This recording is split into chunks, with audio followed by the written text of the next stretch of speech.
Buenos días, empezamos una nueva clase, hoy día la clase número 47. Vamos a hablar sobre el profeta Isaías. Vamos a hablar sobre el libro del profeta Isaías y sobre el profeta Isaías en sí, él como persona. Y este libro se compone de 66 capítulos, ¿ya? Así que tenemos harto material y tuvimos que dividirlo por partes. Así que esta es la parte número 1 de la clase del profeta Isaías. Para contextualizarnos, para acordarnos de que hemos estado hablando en las últimas clases, le puse aquí esta diapositiva con esta línea de tiempo, ya en que nos vamos a estar ubicando más o menos en el espacio de tiempo, ¿ya? Entonces, como siempre, arriba el reino del norte, acá abajo el reino del sur, y al medio esta franja de la línea de tiempo donde tenemos los símbolos de los profetas. Ya hicimos una clase sobre el Obed, sobre Miqueas. Ya hemos estado hablando de este rey Peca, malvado del reino del norte, ya a quien se le da muerte a través de Oseas también en este tiempo. Hablamos también de estos reyes Jotam, Acaz, Ezequías, y yo los marqué con este circulito para esta diapositiva para señalarles de que Isaías es contemporáneo a todas estas personas y de que él ejerció su ministerio en esta época, ya con estos reyes, y le entregó profecías y mensajes a estas personas. Ya, entonces, ¿quién fue el profeta Isaías? Primero, hablar sobre el nombre de este profeta.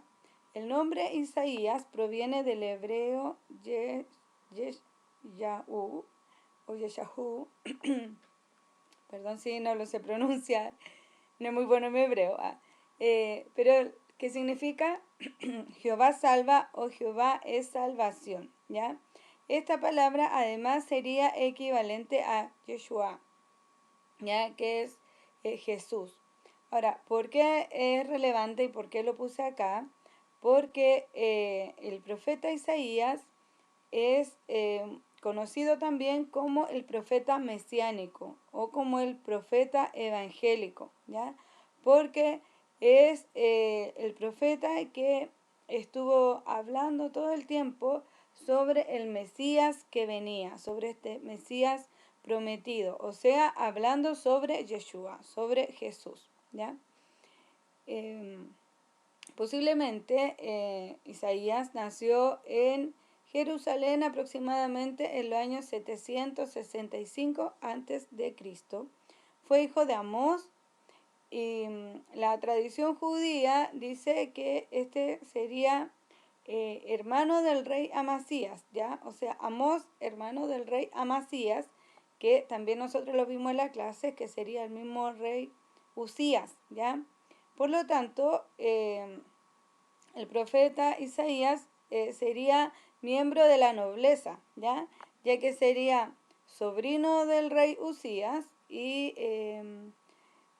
sobrino del rey Amasías, por lo tanto sería primo del rey Usías o Azarías, ¿ya?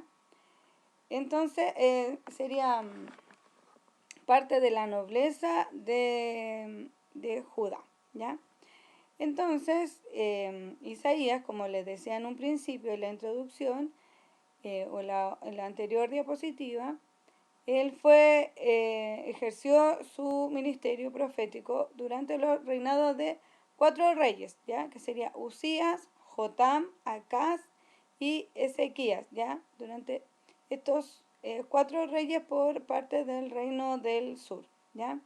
Entonces, aproximadamente ejerció su ministerio profético desde el año 739 al 606 a.C. Isaías no solamente era profeta, ¿ya? Además, él era una persona súper culta era una persona estadista, era político, era asesor de reyes, ¿ya? Y bueno, además por su parentesco tenía gran cercanía además con los reyes de Jerusalén, de Judá.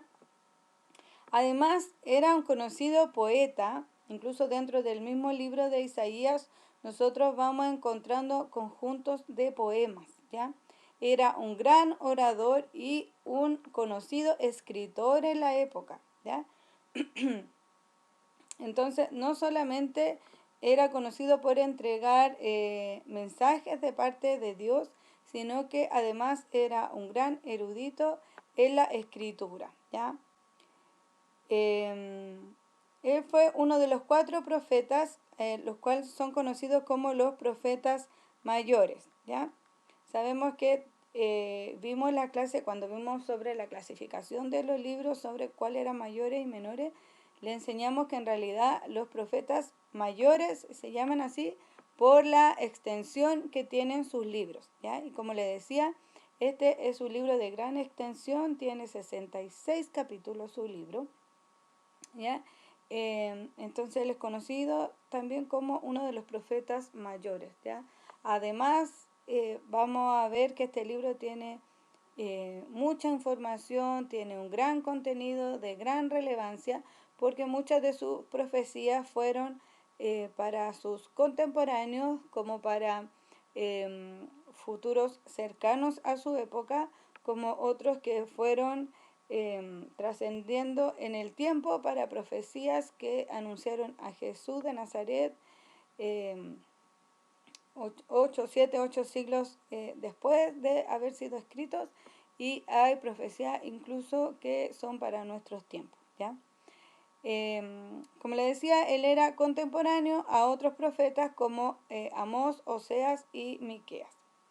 Él se casó con una mujer a la cual la Biblia y el mismo libro de Isaías la menciona como profetisa, y con ella tuvo 2 hijos.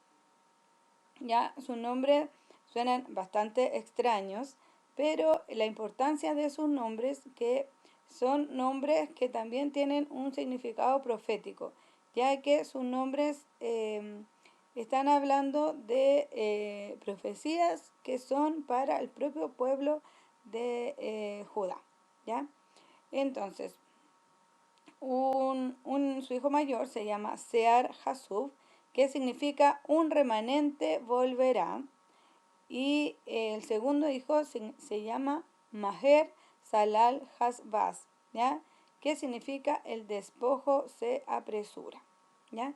Entonces, los nombres de los 2 hijos fueron símbolos de advertencia para la generación de Isaías en cuanto al juicio divino venidero contra la rebelión de Judá, ¿ya? Lo vamos a ver después más adelante.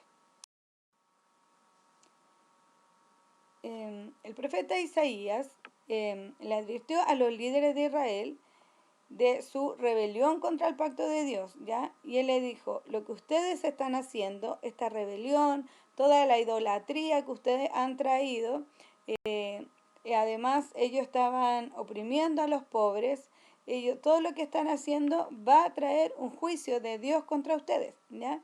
Y él lo fue advirtiendo. Sin embargo, él no fue oído.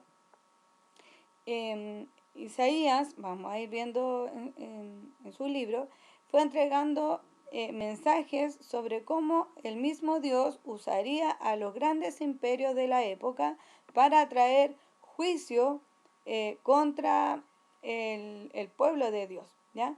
Porque el Señor lo había elegido como su pueblo, pero este pueblo había olvidado su pacto, el pacto de Dios con Israel, y se había entregado a la idolatría y a oprimir a los pobres. Entonces, Isaías se dedicó a advertirles de cómo el Señor traería este juicio y de cómo usaría estos imperios en su contra, ¿ya? Sin embargo, ellos simplemente ignoraron los mensajes de Dios a través de este profeta. Además de todo el juicio y de todas estas palabras de advertencia que nosotros encontramos en este libro, vamos a encontrar que se combina con un mensaje de esperanza. porque va entregando estas palabras de juicio, pero además él entre medio habla del Mesías. Entonces él empieza a anunciar cómo el Señor va a traer esperanza al remanente que ha permanecido fiel.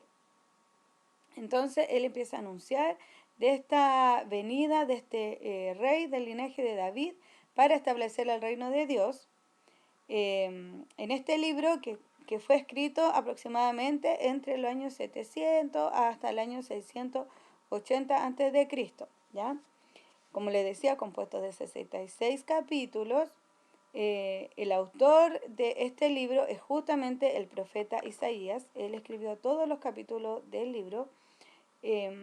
Y para efectos prácticos, yo le puse acá, vamos a dividir el libro primero en dos partes principales, pero además estas se van a subdividir, ¿ya? Para que podamos ir entendiendo la composición del libro. Yo le puse acá esta división,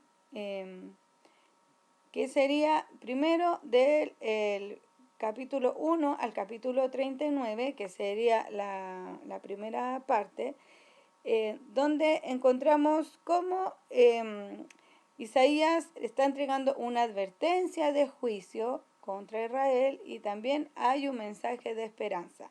Acá, como yo les decía, en toda esta primera parte vamos viendo mezclados juicios y esperanza. Del capítulo 1 al capítulo 12, principalmente hablando sobre juicio y esperanza para Jerusalén. Después del capítulo 13 al 27, juicio y esperanza para las naciones. Y del capítulo 28 al 39, sobre el ascenso y el descenso de Jerusalén. Luego, en verde, yo le puse una segunda división, que sería desde el capítulo 40 hasta el final del libro, hablando sobre promesas de esperanza, ¿ya? Y ahí también vamos a ver algunos capítulos hermosos que están dedicados al Mesías también, ¿ya? Dentro de la esperanza.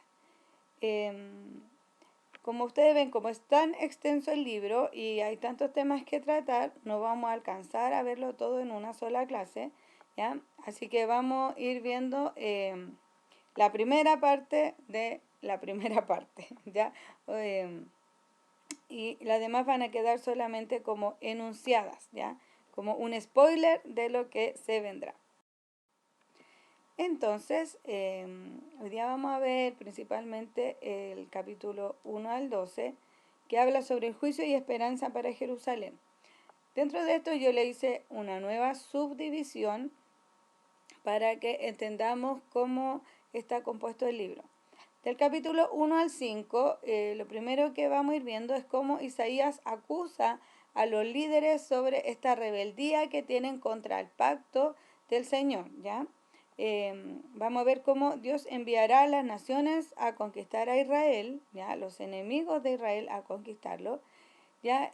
Cómo esto será como un fuego purificador. De ahí vamos a ver cómo el Señor usa el fuego para purificar, ¿ya? Vamos a ver cómo creará una nueva Jerusalén poblada por un remanente arrepentido que ha regresado a Dios. Cómo el reino de Dios vendrá, como todas las naciones aprenderán de la justicia de Dios y habrá paz universal, y que la idea de la antigua y la nueva Jerusalén se repite varias veces y se detalla cada vez más, ¿ya? En el capítulo 6 hay una gran visión de Isaías en el templo, en el cual el Señor usa un carbón encendido para purificarlo. Ahí vamos a ver sobre el llamamiento del profeta Isaías y cómo él le dice, heme aquí, Señor, para ir a anunciar su palabra.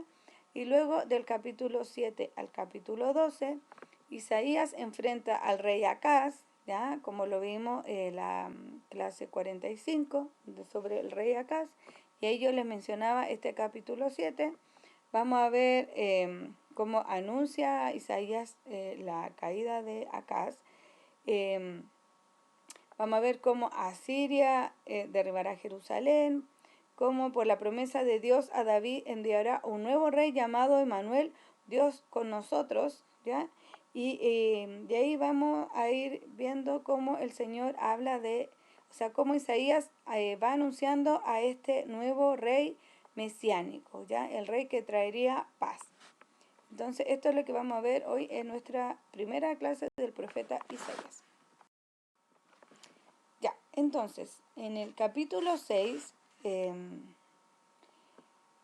nosotros vemos una gran visión que habla sobre el llamamiento de Isaías, ¿ya? Entonces, en el año que murió el rey Usías, dice acá, vi yo al Señor sentado sobre un trono alto y sublime, y sus faldas llenaban el templo. Yo le puse acá una imagen, pero le puse ahí abajo, no logré conseguir una imagen que representara lo descrito en la visión. La verdad, acá está describiendo algo que por más que busqué, no lo conseguí. Hay muchas personas que trataron de ilustrarlo, pero no conseguí nada parecido a lo que dice acá. Así que pongan atención y ustedes traten de imaginárselo ya ustedes mismos. Dice, vi al Señor sentado sobre un trono alto y sublime, y sus faldas llenaban el templo, ¿ya? Así con un vestido largo, resplandeciente, que llenaba el templo, como que iluminaba el templo con sus vestiduras. Y dice que por encima del Señor habían volando serafines, ¿ya? Yo no encontré imágenes donde se pudiera ver esta descripción, donde dice que estos serafines tenían 6 alas, con 2 cubrían sus rostros, con 2 cubrían sus pies y con 2 volaban, ¿ya? Entonces esta imagen que está aquí, ustedes no lo ven así, así que imagínense ustedes ahí, serafines volando, pero con 6 alas, ¿ya? Y con esas alas cubriendo sus rostros, sus pies y con 2 volando. Dice, y el uno al otro daba voces diciendo, Santo, Santo, Santo, Jehová de los ejércitos, toda la tierra está llena de tu gloria. Entonces toda esta escena fue vista por el profeta Isaías, estos serafines volando, con estas 6 alas, al Señor ahí sentado en un trono, con sus faldas llenando el templo. Y dice, y los quiciales de las puertas se estremecieron con la voz que él clamaba, y la casa se llenó de humo, ¿ya? Entonces, imagínense esta tremenda visión que está teniendo el profeta Isaías. Entonces, ¿qué dijo él? ¿Qué pensó? ¡Ay de mí, que soy muerto! Porque siendo hombre inmundo de labios y habitando en medio de pueblo que tiene labios inmundos, han visto mis ojos al Rey, Jehová de los ejércitos. Entonces dijo, yo soy inmundo, yo soy impuro, habito en un pueblo impuro, en un pueblo inmundo, inmundo de labios. Así que, ay Señor, ay de mí porque yo caigo ahora mismo muerto. Ya, yo muero aquí mismo por haber visto esta gloria del Señor. Sin embargo, no fue así. Dice que voló hacia Isaías uno de los serafines, teniendo en su mano un carbón encendido, y tomado del altar con sus tenazas, tocó la boca del profeta Isaías y le dijo, he aquí que esto tocó tus labios y es quitado tu culpa y limpio tu pecado. ¿Ya? Por eso puse esa imagen ahí para que ustedes se puedan más o menos imaginar cómo fue esta escena, porque fue algo así como realmente glorioso ver uno de estos serafines, que también le faltan alas a ese dibujo según la descripción, estos serafines con estas alas, con unas cubriendo sus rostros, con otras cubriendo sus pies. Y se dice que este serafín baja y saca de ahí del altar, saca unas tenazas, saca un carbón y la pone en su boca. Pero esta brasa fue como un acto de purificación. Por como él dijo, mis labios son impuros, mis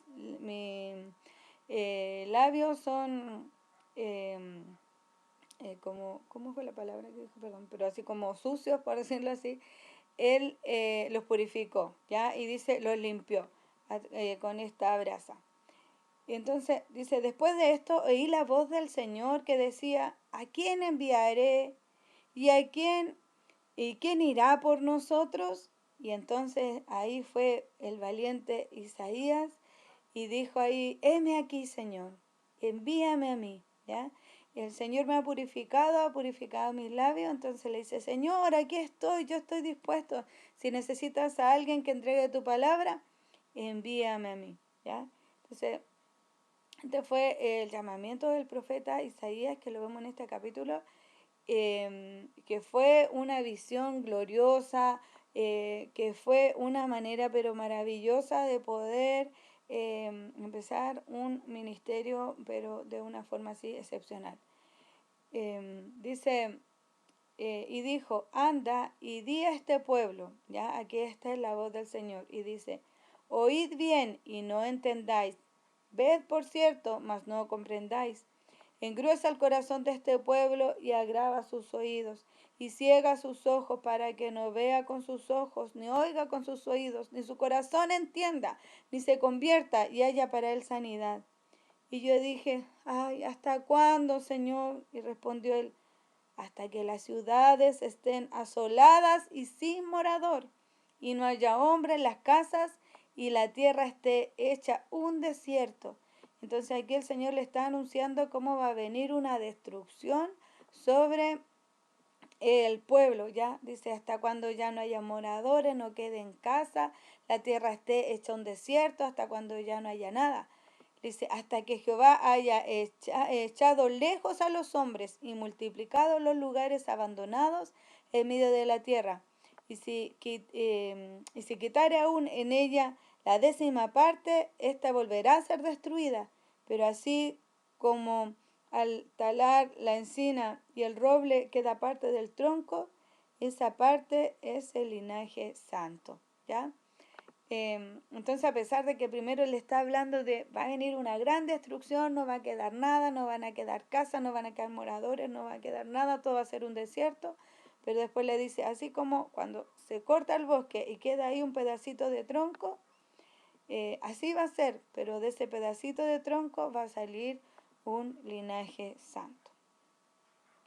Entonces ahí viene un mensaje de esperanza porque a pesar de toda la destrucción, le dice, pero a pesar de ese tronquito que va a quedar cuando se tale todo, de ese tronquito va a venir una esperanza. Bueno, en el capítulo 7 vemos lo que ya vimos hace un par de clases atrás, que es sobre este malvado rey Acaz, ¿ya? Y cómo Isaías venía a enfrentarlo y a decirle en realidad de que iba a tener una caída tanto Damasco como Samaria, ¿ya?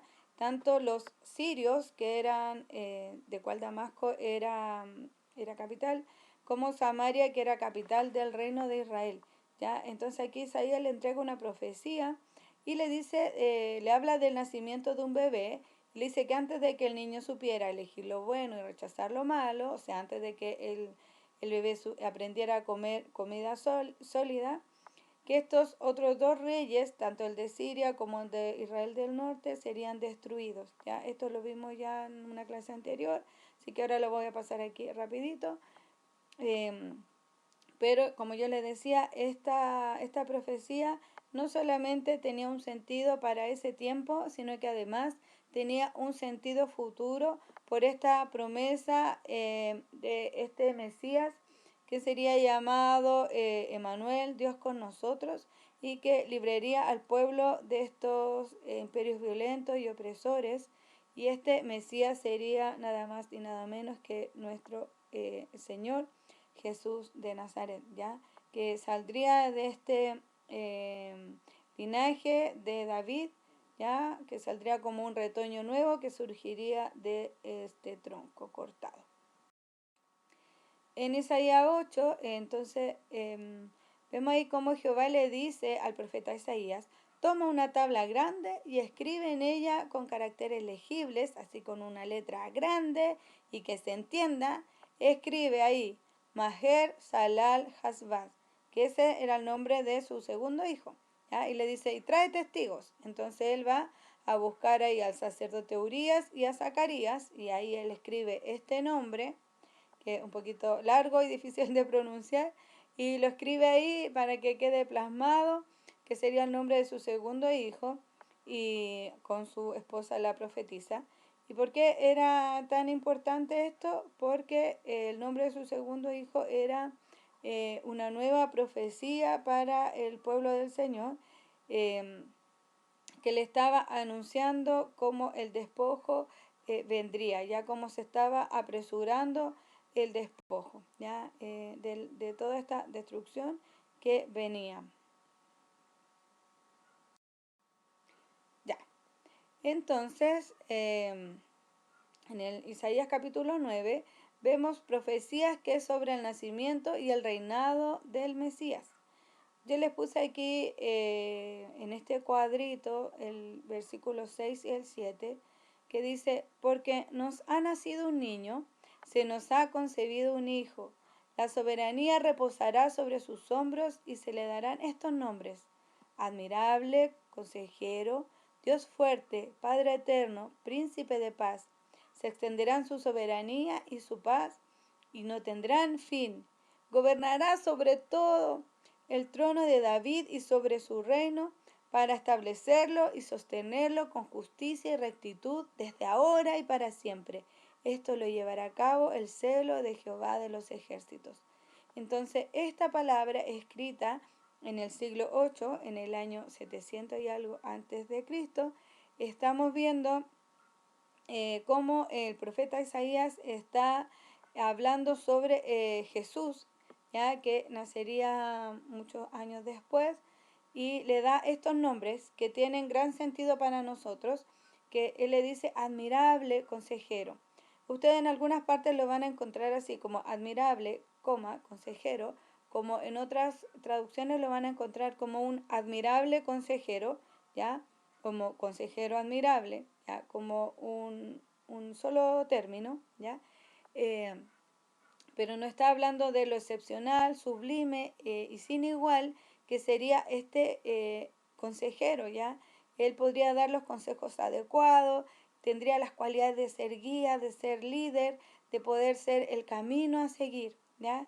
Lo llama además con la característica de que este Mesías sería Dios fuerte, ¿ya? Entonces, no va a ser cualquier Mesías, no va a ser cualquier persona, no va a ser cualquier guía o cualquier rey, no, va a ser Dios fuerte. Dice, el niño es Dios encarnado, el omnipotente. Acá la palabra utilizada como fuerte es la misma que también se podría traducir como héroe, ¿ya? Entonces le dice, Dios héroe. Este Mesías va a ser un héroe. Padre eterno, que no tiene límite de tiempo. Él es nuestro Dios Padre, ¿ya?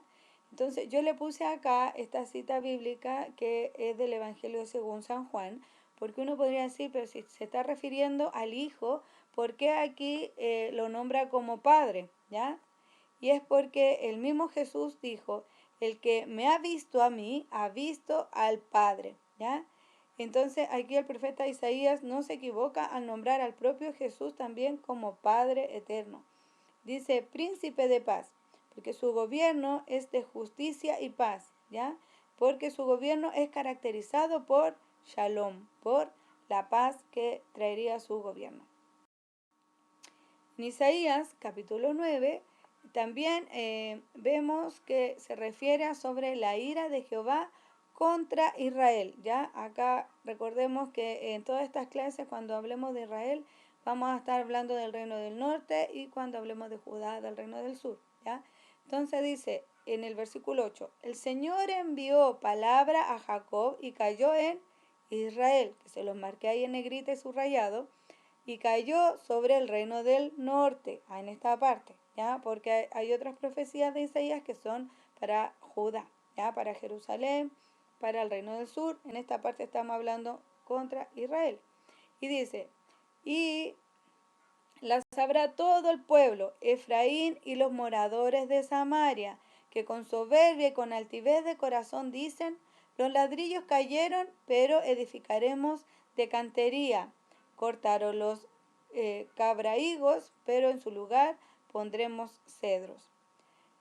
con este lenguaje a mí me costó un poquito entender a qué se refería, así que yo asumiendo que a ustedes también les podía costar un poquito, yo les fui poniendo aquí las descripciones de algunos de estos términos para que les quedara un poco más claro, porque son un par de versículos, pero cuesta un poquito a veces comprenderlo, ¿ya?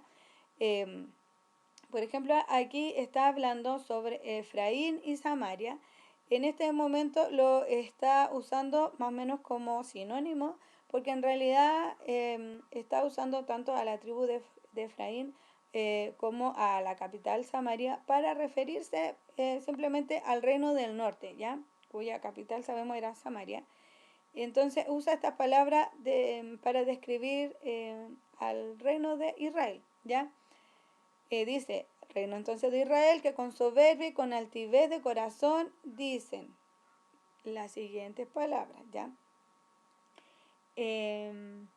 Los ladrillos cayeron, pero edificaremos de cantería, ¿ya? Yo no sé cuántos saben lo que es una cantería, pero yo no sabía, así que lo busqué.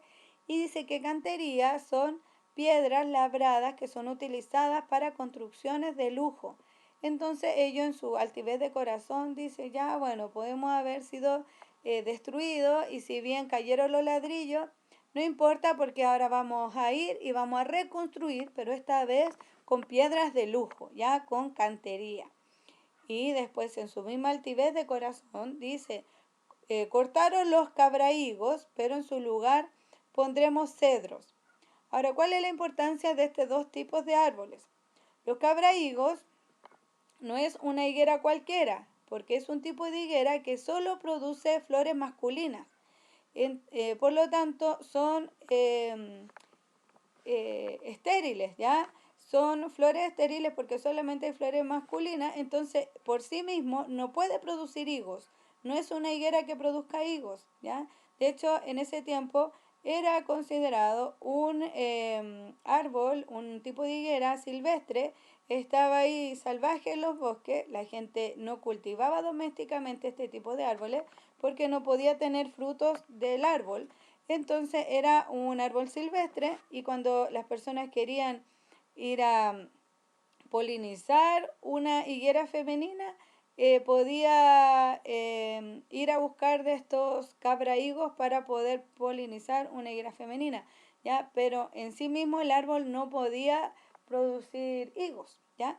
Entonces por eso ellos dicen, ah, bueno, cortaron los cabrahigos, pero son estos árboles silvestres que nos dan lo mismo, ellos lo ven como de menor importancia, ¿ya? Entonces por eso usan como un refrán, ya este era como un refrán que ellos usaban, pero en su lugar plantaremos cedros.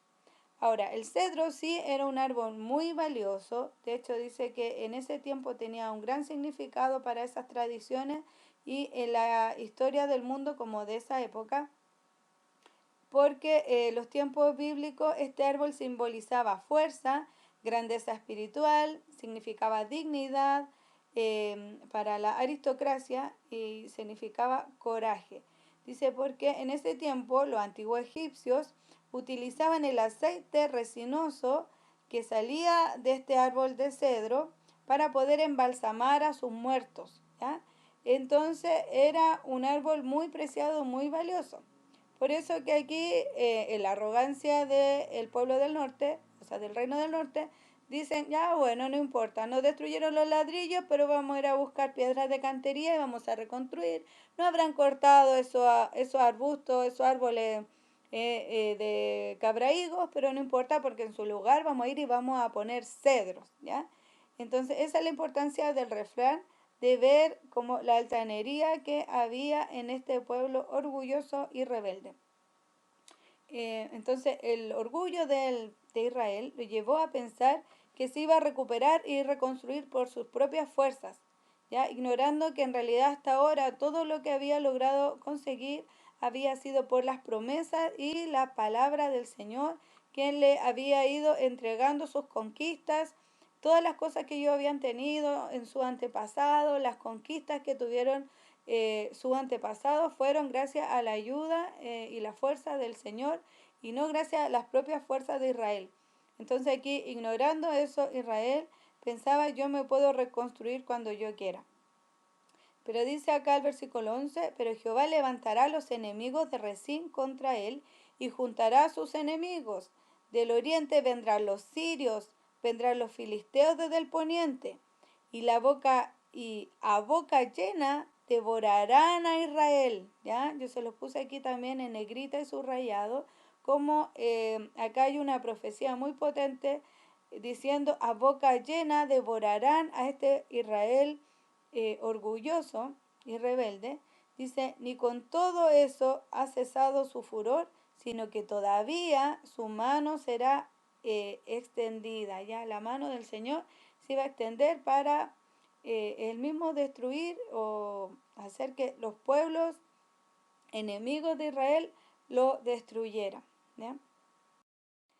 Acá vemos en Isaías 10 cómo hay una profecía en la cual el Señor usa a estos malvados asirios como instrumentos de Dios. ¿Ya? Entonces acá dice en el versículo 5, esto es como un poema escrito y dice, oh Asiria, vara y báculo de mi ira. ¿Ya? Yo por eso les puse ese dibujo ahí de esa mano tomando ahí un palo, una vara, un báculo, para que ustedes le llamaran la atención la imagen y piensen en esto, ¿ya? Cómo el Señor va a tomar a estos malvados asirios como instrumento en su mano, ¿ya? Cómo lo tomó como un palo para con ese mismo palo destruir a esta nación que se había convertido en un pueblo rebelde, quien había sido llamado a ser pueblo de Dios, sin embargo, se había convertido en un pueblo rebelde. Entonces le dice, va a usar a los asirios como palo para darle y castigar a su propio pueblo. Y dice, oh Asiria, vara y báculo de mi ira, el garrote de mi enojo está en su mano. Lo envío contra una nación impía, lo mando contra un pueblo que me enfurece, para saquearlo, para despojarlo, para pisotearlo como el barro de las calles. Pero esto Asiria no se lo propuso, ¿ya? Dice, no es porque propuso, es porque Asiria sea quien quiera ser usado por mí, ya. No es que Asiria se propuso, voy a ir como instrumento en las manos de Jehová a hacer esto, ya. Asiria no se lo propuso, ni siquiera pensó en hacer algo así, porque Asiria lo que hizo fue seguir su propia intención de ir y destruir y aniquilar a muchas naciones. Entonces, bajo esta visión, Asiria quiso ir y destruir al pueblo de Dios. Sin embargo, lo que Asiria no sabía es que en realidad el mismo Dios, Jehová, lo estaba permitiendo y estaba provocándolo para usar a Asiria como instrumento en las manos del Señor. El versículo 8 dice, pues dice, ¿acaso no son reyes todos mis comandantes? ¿Ya? Esto como un pensamiento de Asiria, ¿ya? Dice, Asiria piensa así, no es Calno como Carmesís, no es Hamad como Arfad y Samaria como Damasco. Aquí ellos se están refiriendo a pueblos o reyes que ellos han ya conquistado, ¿ya? Y aquí ellos cuando hablan de Samaria y Damasco, posiblemente están haciendo aquí alusión a, a cuando los sirios que cuando conquistaron a Samaria en la invasión que tuvieron en el año 733 antes de Cristo, que fue donde murió el rey Peca del reino del norte, ¿ya? Aquí fue cuando los asirios conquistaron tanto a los sirios como a los israelitas del reino del norte, ¿ya? Entonces posiblemente acá está haciendo alusión a eso en esta pregunta, en que está hablando como si fuera Asiria, ¿ya? Dice, así como alcanzó mi mano a los reinos de los ídolos, reinos cuyas imágenes superaban a las de Jerusalén y de Samaria. Y así como hice con Samaria y sus dioses, también haré con Jerusalén y sus ídolos, ¿ya? Acá recordemos que seguimos haciendo esta pregunta como si fuera Asiria quien la está haciendo. Entonces, Asiria diciendo, yo fui capaz de derrotar a Samaria y a sus dioses, ¿ya? Y dice, fui capaz de destruir a estos pueblos que tenían muchas imágenes, ya incluso muchos más dioses y muchos más estatuas, muchos más ídolos que los que tenían en Jerusalén y Samaria.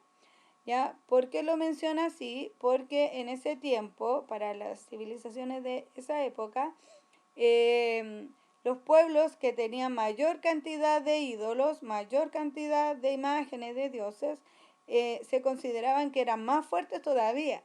Entonces, aquí decían, claro, los asirios piensan, si nosotros fuimos capaces de derrotar a pueblos que superaban en gran número a la cantidad de dioses y de imágenes y de ídolos que tienen Jerusalén, entonces, ¿cómo no vamos a ser capaces de destrozar ahora a Jerusalén con sus poquitos ídolos? ¿Ya? Pensamiento de los asirios. Sin embargo, acá el profeta en este capítulo nos está diciendo, en realidad Asiria, sin saberlo, estaba siendo instrumento de Dios. ¿Ya? En esta gran profecía, porque todas estas profecías que entregó Isaías fueron cumplidas después. Acá en el mismo capítulo, continuando en el versículo 12, dice, cuando el Señor termine lo que va a hacer contra el monte de Sión y contra Jerusalén, Él dirá, castigaré el fruto del orgulloso corazón del rey de Asiria y la arrogancia de sus ojos. Porque dice, yo estoy usando a Asiria, pero Asiria es tan orgulloso, tan arrogante y actuó con tanta violencia que dice, yo finalmente de todas maneras voy a castigar hasta Asiria, ¿ya? Dice, porque Asiria afirma, esto yo lo hice por el poder de mi mano, piensan los asirios, ¿ya? Yo lo hice por mi sabiduría, porque yo soy inteligente, porque he cambiado la frontera de los pueblos, porque he saqueado sus tesoros, porque como un guerrero poderoso he derribado a sus reyes, ¿ya? Entonces dice, es el pensamiento de los asirios. Los asirios piensan, yo voy a ir nomás como quien mete su mano en un nido. Así me ha adueñado de la riqueza de los pueblos, ¿ya? Como quien ahí escarba en un nidito y saca sus huevos. Así yo he llegado nomás y me metió a sus pueblos y me ha adueñado de su riqueza. Dice, como quien recoge huevos abandonados, me he apoderado, pero de toda la tierra, ¿ya? Y no hubo quien me aleteara ni abriera el pico para piar. ¿Ya? Yo llegué, no había ningún pájaro en el nido, yo llegué nomás y saqué todo. No hubo un pájaro que me pudiera picar la mano, que me pudiera aletear, que me tuviera estar ahí diciendo pío pío. Yo llegué nomás y saqué todos los huevos que quise. Así en el pensamiento de la mente del imperio asirio, quien dijo, no, nadie me supera en este tiempo, yo vengo nomás y he cambiado las fronteras de los pueblos, he saqueado los tesoros, yo hago lo que quiero. Sin embargo, acá otra vez le puse en negrita en el versículo 15, como en palabra del Señor dice, ¿puede acaso gloriarse el hacha más que el que la maneja? Por eso les puse ahí un dibujito del hacha, ¿eh? Porque así está mirando el Señor a Siria, como en un hacha que tiene sobre su mano. Pero dice, ¿puede gloriarse el hacha más que el que la maneja o jactarse la sierra contra quien la usa? Como si pudiera el bastón manejar a quien lo tiene en la mano o la frágil vara pudiera levantar a quien pesa más que la madera. ¿Ya? Entonces dice, él está usando en este momento a Siria, pero así como quien usa un hacha o un serrucho o un bastón o una vara, pero no pueden los instrumentos creerse más que la misma persona que lo está manejando con su mano. Y en el mismo capítulo 10, más adelante, vemos cómo la palabra nos habla de este remanente de Israel. Dice, en aquel día, ni el remanente de Israel, ni los sobrevivientes del pueblo de Jacob volverán a apoyarse en quien los hirió de muerte, sino que su apoyo verdadero será el Señor, el Santo de Israel. ¿Ya? Vemos cómo Israel estaba confiando en que finalmente terminaban siendo sus propios enemigos, quienes se apoyaron en quien no les podía ayudar, pero dice, va a llegar un momento en que se van a dar cuenta que ya no pueden apoyarse en nadie más, sino que simplemente su apoyo verdadero será el Santo del Señor. Y un remanente volverá. ¿Ya? Cuando todo el bosque se cortó, y quedaron ahí puros pedacitos de tronco y nace después un nuevo bosque. Entonces dice, de ahí un remanente volverá, un remanente de Jacob volverá al Dios fuerte. Israel, aunque tu pueblo sea como la arena del mar, solo un remanente volverá. ¿Ya? Entonces, aun cuando esta fue una promesa de que Israel iba a ser así como la arena del mar, sin embargo, solo un pequeño remanente sería el que volverá, ¿ya? Porque vemos como en este tiempo Israel es destruido, ¿ya? Hubo una gran destrucción, dice, se ha decretado destrucción, abrumadora justicia, porque el Señor de los ejércitos, ejecutará la destrucción decretada contra todo el país. Por eso, así dice el Señor de los ejércitos, pueblo mío que vives en Sión, no tengas temor de Asiria, aunque te golpee con el bastón y contra ti levante una vara como lo hizo Egipto, dentro de muy poco tiempo mi indignación contra ti llegará a su fin y mi ira destruirá a tus enemigos. Y por eso yo les decía que vemos en Isaías como dentro de todos los mensajes de destrucción y de juicio, vienen así mensajes de esperanza. Entonces dice, todo esto vendrá, pero dentro de muy poco se va a acabar mi ira y yo voy a destruir a tus enemigos. En el capítulo 11 vuelve a referirse al Mesías, vuelve a referirse al Señor como el retoño de Isaí. Ya, también acá encontramos algunos poemas, pero ustedes a lo mejor no lo van a ver, como hemos visto antes, que rimen los poemas que nosotros vemos de la Biblia, porque no riman los poemas hebreos, ¿ya? Y menos en las traducciones en que a nosotros nos terminan llegando las palabras en español, ¿ya? Pero en este poema dice, del tronco de Isaí brotará un retoño, un renuevo nacerá de sus raíces. El Espíritu del Señor reposará sobre él, y el Espíritu de sabiduría y de entendimiento, Espíritu de consejo y de poder, Espíritu de conocimiento y de temor del Señor.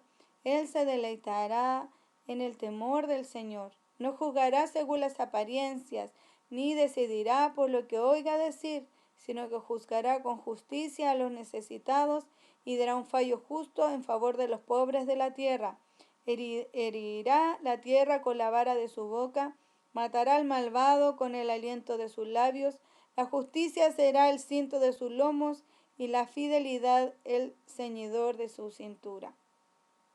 Entonces, acá yo les puse, se denomina vástago al brote que surge en el pie de un tacón de determinadas especies de árboles cortadas recientemente, ¿ya?